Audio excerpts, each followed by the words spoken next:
My people, we gonna come here matter. We gonna carry Joko. Nollywood actress Rita Dominic. He don't come tell us certain things we don't know about before. Hey, people could just dey look at celebrity. They don't know say things happen to her. Eh? Person will be one even by herself. They gonna come here what they play. He said during the time 2001 and 2002, he not on the art movie again. He said a lot happened to her, all to the extent. She go to squat with people for house. I think they perform for room. He said not fit do anything. He said when he come pain her pass be say people when he call her friends, he said she come fall out with her friends. Her main people don't trust nobody. This life, trust no one. He said her friends not come get time for her. He fall out with them. I seen them with his friends for the place where they squat. He said when the family comes, he say matter don't pass Gary, and there they can't do finish. Come do ticket for her, make it take come UK. He say I see just reach UK. Now not say UK is a leveler. If you come UK, even if you be a bank manager, once you reach here, UK go level you. He say I see reach UK. He start to do caregiving job, carer. Now he can be for the elderly. Omo, he say now them at that start to. My people, make I not talk too much. Make una come hear from Rita Dominic by herself.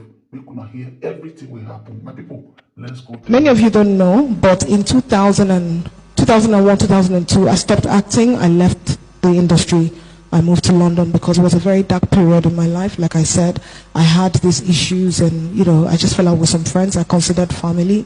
And I just gave up acting for a while. I needed to get out of, just leave that space for a minute. And then I moved to London and I gave up stardom. And then, you won't believe it. This is something I've never told people before. But while in London, I was trying to make ends meet. I started working in a care home as a caregiver for adults with special needs. While some might view it as a step down, I don't. You see, taking care of others brought me joy and purpose at a time I needed it most. Because remember, I took care of my mother and my father when they were ill, because I was alone with them. And when I say taking care of, I'm talking about really taking care of. Because you see, when you get really ill, sometimes become incontinent. So I took care of them at that level. So it was a no-brainer for me. My mother, my rock, my support system died.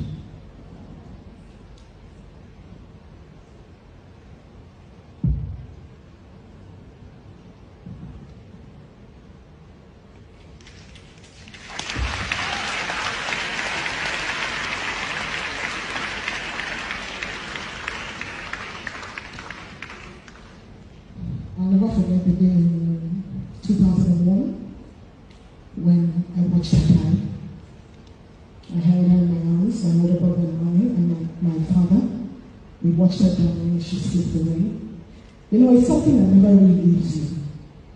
She died in 2001, but just, I think about a week ago, I still thought about her, and the tears came again. It never leaves you, to be honest. You get stronger, it gets better, but it never leaves. Well, it was just unbearable for me because for me, I felt like she was supposed to be here celebrating with me, watching me chase my dreams. She was part of this process, She made sure each time I go to school and come back, I'll do my homework, and then she'll prepare me for children's variety programs where I go to perform during the weekends. So she was very, very instrumental to who I am today, And then after that, I was in a bad place. I felt like there was no reason to keep going on, I remember being on the plane, going back to Lagos after she had passed, she passed in my state where I'm from, Imo State. And then we'll have to go to Lagos and get necessary things to come back and plan the burial. Now I remember being on that plane, and to be honest, it was such a turbulent flight, but I did not flinch because I wanted it to crash. I was praying that I'd want this plane to crash, I can see my mother and be with my mother again. That's how I felt, you know? And then it's a very empty feeling anyway. Now you see, I'm the youngest in my family, and while I was in secondary school, my older siblings had all moved back to the UK because they were all born there. I was only one born in Nigeria anyway. That's a story for another day, you know. After our mother's funeral, they all returned back to their lives abroad. Then life for me took a turn for the worse, both emotionally and financially. My father's health declined because, you know, when a couple, you know, when they're very close and one dies, it affects the other one. I think my father actually stopped living within my mother died, you know, so he became ill, his health declined, and then, yeah, my siblings managed to move back to the UK, and I was now all alone in Nigeria. I found myself losing faith in the slow growth of Nollywood, waiting months between jobs felt like an eternity.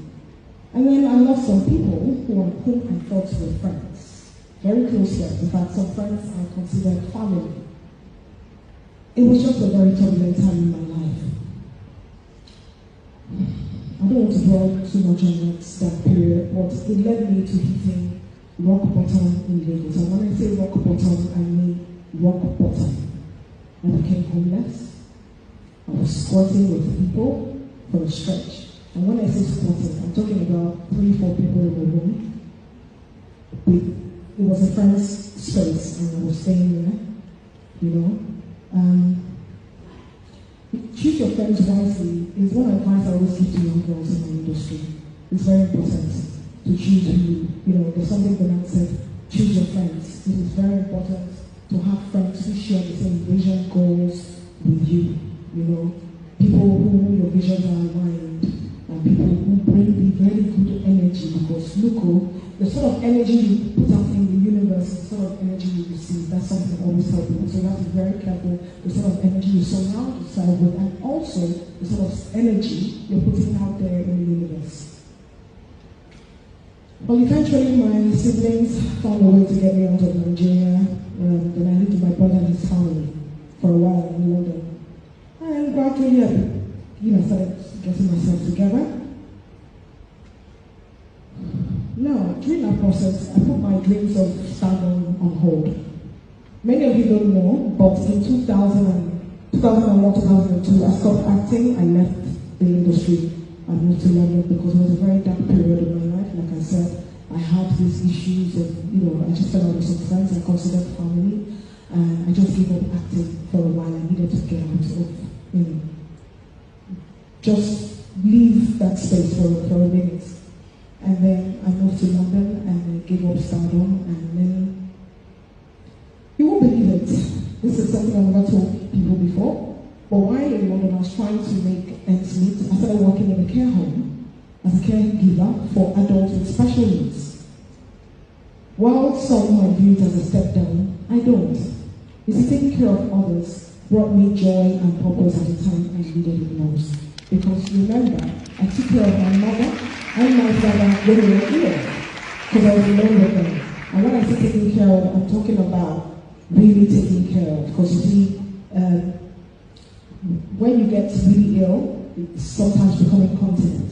So I took care of them at that level. So it was a no-brainer for me. Okay, fast forward 2003.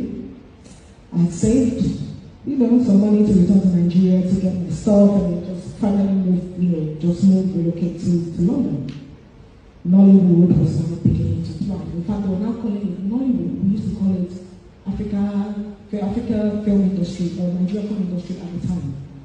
And some of the producers were urging me to stay. I felt it was risky. I didn't want to lose my job. And also, I had started a drama school in London. I had just paid the fees before I came to Nigeria on holiday. Right before I went to Nigeria on holiday, I keep thinking I'm in Nigeria, And then one day, Genevieve actually calls me. You all love Genevieve, right? Yes! So Jenny calls me a few days before I was to go back to London, and she said, "Oh, I've given your number to a producer for a film." And I'm like, I'm going back. And she's like, "Well, just listen to what he has to say." She was one of the people that advised me to stay back and not go back.